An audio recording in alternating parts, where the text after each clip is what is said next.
Bueno, crece la tensión entre Estados Unidos y Ucrania luego de las declaraciones del presidente Donald Trump que le dijo al presidente Zelensky que si no hubiera iniciado esta guerra, esto no habría pasado, a lo que Zelensky respondió que estaba bastante desinformado porque la guerra no la inició él. Hubo nuevamente una respuesta.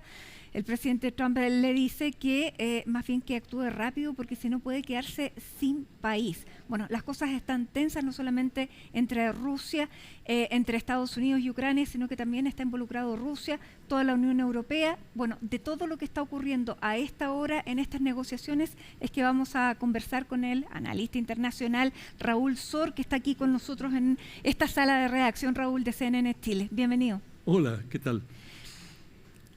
¿Qué podemos esperar y por qué Donald Trump se permite decir si efectivamente eres un dictador y si no actúas rápido te vas a quedar sin país? Peor que eso, le dijo algo que ya es una intervención directa en los asuntos internos de Ucrania. Tus niveles de popularidad son muy bajos. 4% le dijo. Exacto, es decir, minúsculo. Y bueno, esto a buen entendedor, pocas palabras, insinúa que puede haber un cambio de régimen, un cambio de gobierno. Y cuando le dice, si no te apuras, te estoy diciendo, apúrate, porque te puedes quedar sin país. Léase, sin gobierno. De manera que el enfrentamiento ha sido totalmente insólito. Bueno, porque técnicamente el periodo de Zelensky ya terminó, pero como están en guerra es que no se realizan elecciones. Exacto, pero de todas formas la situación de Zelensky es muy precaria y él debería saber mejor que nadie este dicho popular, no muerdas la mano que te alimenta. Y Ucrania, sin la ayuda de Estados Unidos, sin la enorme colaboración que le ha brindado financiera y militar Estados Unidos en armas, no con efectivo, bueno, Ucrania no podría haber llevado adelante esta guerra. El régimen y el sistema hubiese colapsado completamente. Por lo tanto, cualquiera que conozca algo de relaciones internacionales, y Zelensky sin duda sabe mucho y ha tenido un protagonismo muy importante a lo largo de toda la guerra, con una gran llegada, y por eso sorprende que él haya desafiado tan abiertamente a Trump. Que sabe que ya no le va a seguir dando recursos. Y que no mide sus palabras. Es decir, Trump, bueno, como lo hemos visto en este intercambio que tú has señalado, ha sido muy violento, muy duro con Zelensky, que durante tantos años fue como la figura mejor recibida en los parlamentos, por los distintos gobernantes. Internamente también tiene una buena evaluación. Estaba leyendo que no tiene este 4% de aprobación, sino que hay encuestas que le dan más del 50%. Si bien, claro, no está a la cabeza de los sondeos si fueran las elecciones presidenciales, pero tiene un respaldo todavía bastante amplio, Volodymyr Zelensky. Pero, ¿qué es lo que está ocurriendo? Porque se está negociando una paz entre Estados Unidos y Rusia respecto a Ucrania, sin Ucrania, y también con toda la Unión Europea expectante, siendo dejada a un lado, y también muchos queriendo estar a un lado, fuera, digamos, de estas conversaciones. ¿Qué es lo que está pasando ahora y en qué consistiría esta paz que está ofreciendo Donald Trump? Bueno, hay intereses divergentes y por eso no están todos en una misma mesa. Estados Unidos tiene una meta principal, y es tratar de salir de Europa. Estados Unidos ha sido el responsable por la seguridad europea y en forma creciente distintos gobiernos han venido manifestando su malestar, su inquietud, porque consideran que los europeos no hacen una contribución suficiente a la defensa de su continente. Dicen, bueno, nos han dejado el peso a nosotros los estadounidenses, estamos dispuestos a seguir brindando la protección del paraguas nuclear. Claro. Pero cuando ya llegamos a fuerzas terrestres, no veo por qué países como Alemania, Francia, Gran Bretaña, que tienen una enorme capacidad, no pueden hacerse cargo de sus problemas y están recurriendo permanentemente a nosotros. Bueno, de hecho, Donald Trump ya había mucho antes hablado de que iba a quitar su aporte a la OTAN si es que los países de la OTAN no aumentaban y no cumplían también con el porcentaje que tenían que aportar del PIB. Que era como mínimo 2%, cosa que ya la mayoría o una buena parte de los países de la OTAN han cumplido, digamos, me refiero a los europeos, y están en vías de aumentarlo, Pero básicamente para Estados Unidos, lo que Estados Unidos quiere es un cambio de eje. Y el cambio de eje es salir de Europa, dejar el viejo continente preocuparse de China, a la cual ve como su principal rival, su principal adversario, y que, digamos, a lo largo de las últimas décadas, no recién, hace bastante tiempo, el Pentágono viene trabajando sistemáticamente por desplazar sus efectivos y su capacidad estratégica para enfrentar a China, y han realizado una serie de alianzas con Corea del Sur, con Japón, con Filipinas, con Indonesia, con el último gobierno de Indonesia, de manera que Estados Unidos está haciendo un esfuerzo enorme por tratar de enfrentar a lo que considera su principal adversario, China. Ahora, llama mucho la atención esta cercanía entre Donald Trump y Vladimir Putin, que, o sea, históricamente Rusia y Estados Unidos han sido antagónicos, y ahora aparecen los dos con el mismo interés contra Ucrania, más bien.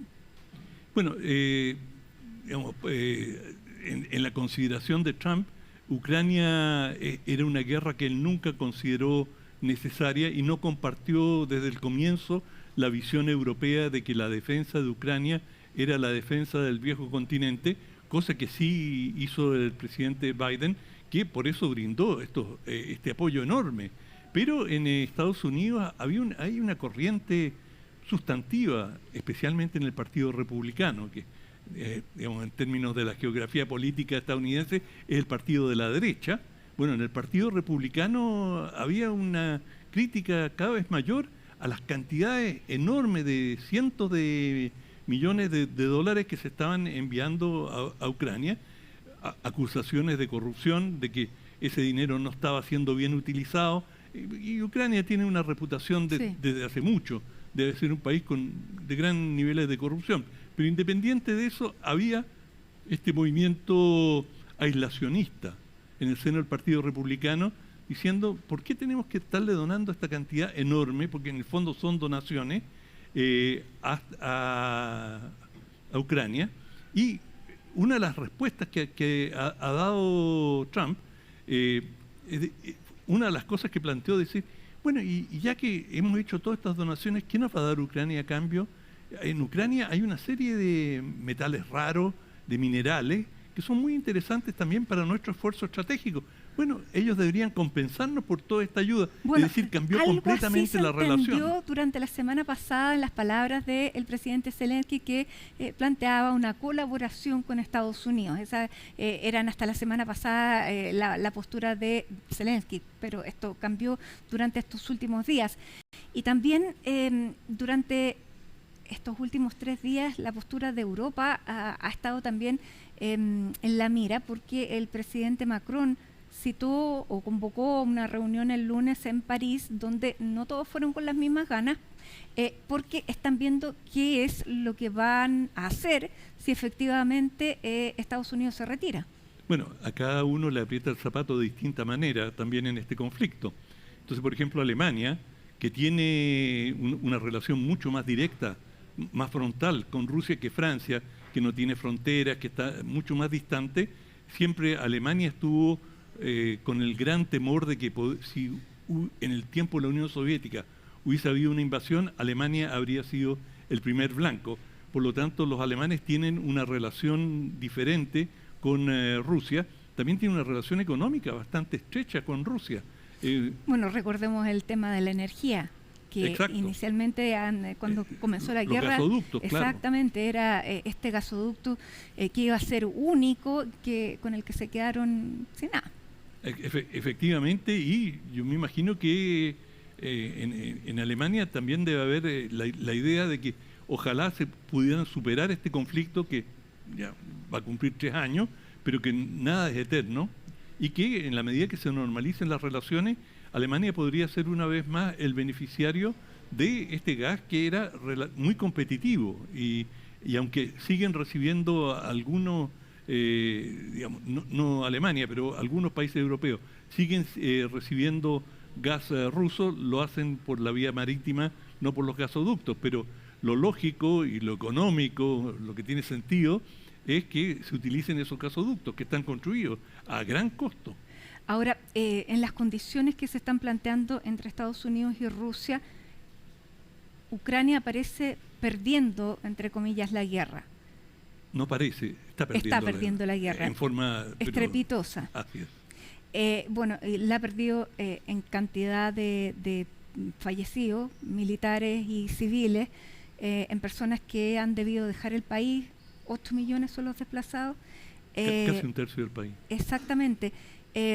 Todo lo que se ha perdido materialmente, pero tampoco estaría pudiendo acceder a la OTAN, que era el principal deseo de Ucrania luego de la invasión.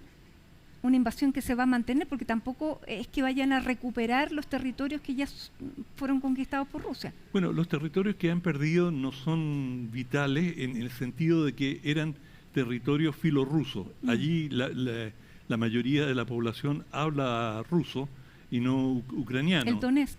En Donetsk, en toda esa región, y por lo tanto, y mucho más aún en la península de Crimea, de manera que esos territorios se da por hecho que Ucrania no los va a reconquistar, pero tampoco son vitales para la existencia de una Ucrania independiente. Ahora, la razón por la que Rusia fue a la guerra sigue vigente, es decir, no permitir que la OTAN se instale en Ucrania, porque la OTAN tiene el principio de que cualquiera de los países, este principio que llaman de los tres mosqueteros, ¿no? Uno para todos y todos para uno.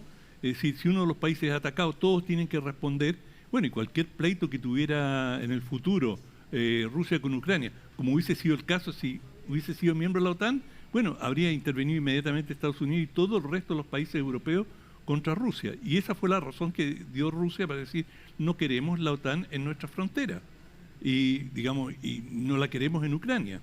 Y ahora, las pocas declaraciones que ha hecho el gobierno ruso y Putin, está de ninguna manera el ingreso a la OTAN. Eso está vetado y por lo que ha dicho el propio Trump, parece que esa reivindicación rusa la han asumido y esa era como una precondición para las negociaciones que presuntamente van a tener en poco tiempo cara a cara Putin y Trump.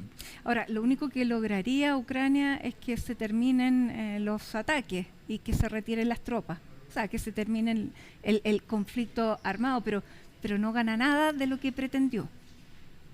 No, y quizás, y eso es un poco lo que está en el planteamiento de Trump contra Zelensky.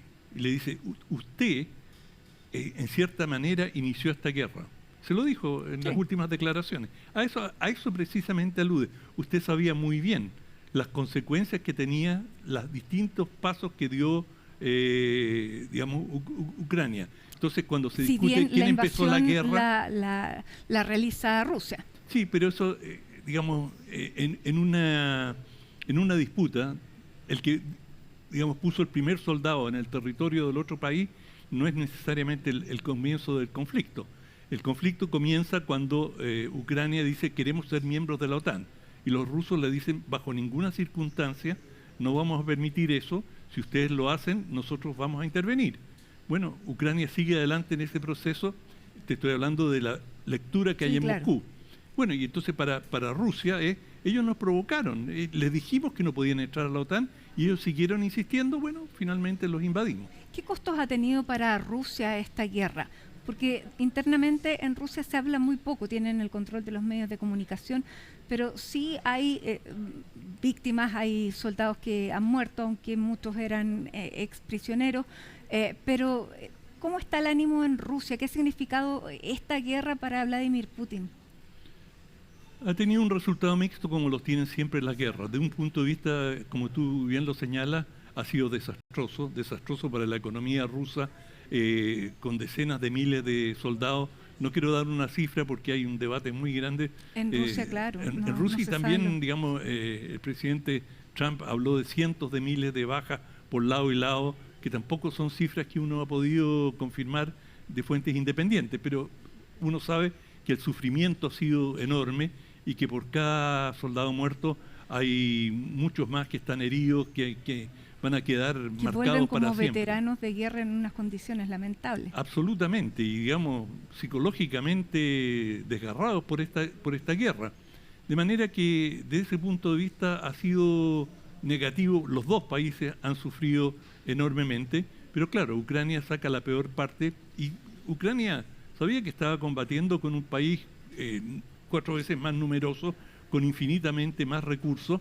Ucrania era parte de la Unión Soviética, de manera que ellos sabían, y la mayoría de sus oficiales se formaron, digamos, los mayores, se formaron en el ejército soviético, conocían exactamente el estilo de las estrategias, conocían la formación y sabían, por decirlo en una forma muy coloquial, la chicha con que se iban a curar. O sea, para Ucrania no había ninguna sorpresa. ¿Y quién, siempre después de una guerra hay que limpiar los escombros? ¿Quién limpia los escombros en Ucrania?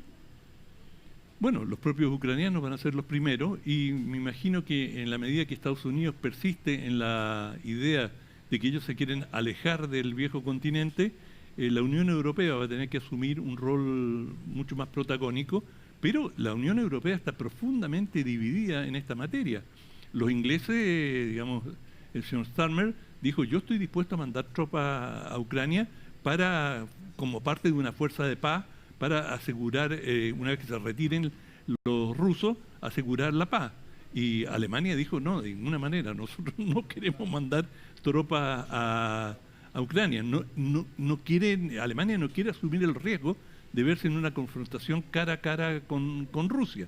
Y bueno, hay una historia muy larga y muy amarga desde la Segunda Guerra o durante la Segunda Guerra Mundial, de las atrocidades que cometió Alemania. O sea, el recuerdo de tropas alemanas enfrentadas a Rusia es algo que todavía pesa, y tú, cuando ves los nombres, por ejemplo, hay esta mini invasión ucraniana en la zona de la región de Kursk.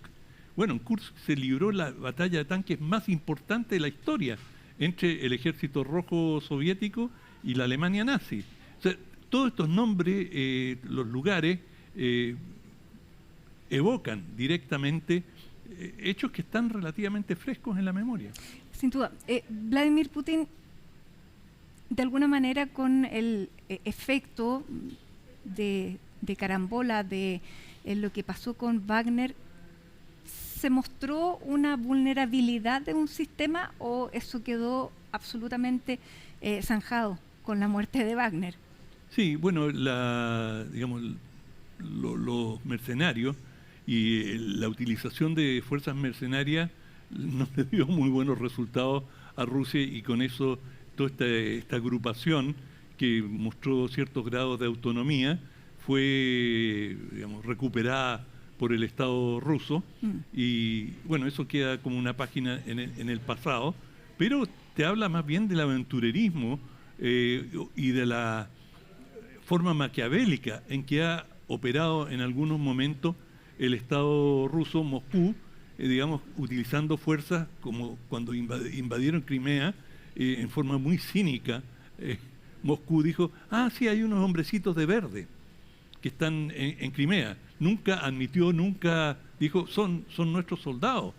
Y por eso te lo doy como un ejemplo del cinismo con que Moscú ha manejado muchas de estas situaciones. Finalmente, ¿cómo ves la política exterior de Donald Trump? Desconcertante en cuanto a el esfuerzo enorme que se hizo a lo largo de muchas décadas de crear lo que se conoce como la Alianza Atlántica, es decir, entre la Unión Europea. Consolidar la Unión Europea y Estados Unidos fue muy importante, y Estados Unidos ha garantizado la seguridad de Europa. Y claro, podrían haber pasado desde la garantía de un paraguas nuclear, que es lo que hoy día Estados Unidos le ofrece, digamos, con la mayoría de los países de la Unión Europea no tienen armas nucleares, necesitan de Estados Unidos en el caso de que el enfrentamiento llegase a ese nivel.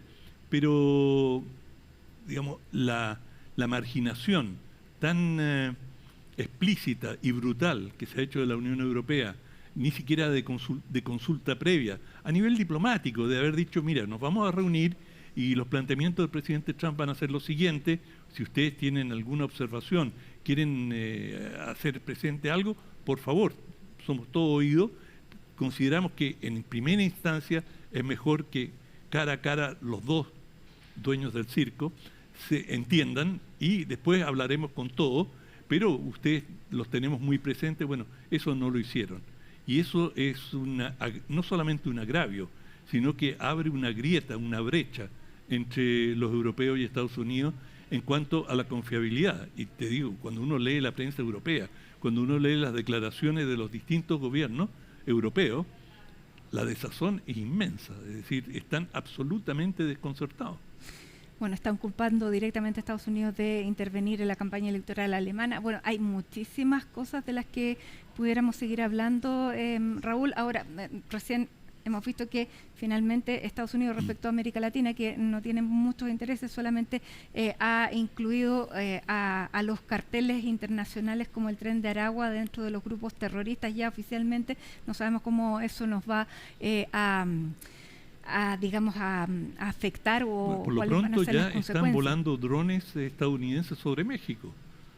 Y eso ya es una forma de directa intervención, es sobre territorio soberano mexicano, y la CIA está haciendo volar estos drones dentro de esta perspectiva que tú has señalado de luchar contra los carteles de la droga, cosa que México no debería tener ningún problema, porque digamos, todas las declaraciones del gobierno mexicano es por luchar contra estos carteles, pero digamos, la soberanía de los países no es algo ficticio. Ya, pero esa presencia que tú dices que está ya sobrevolando México, nosotros que estamos con el Tren de Aragua, pese a que el Tren de Aragua es venezolano, pero está operando acá, ¿debiéramos preocuparnos también?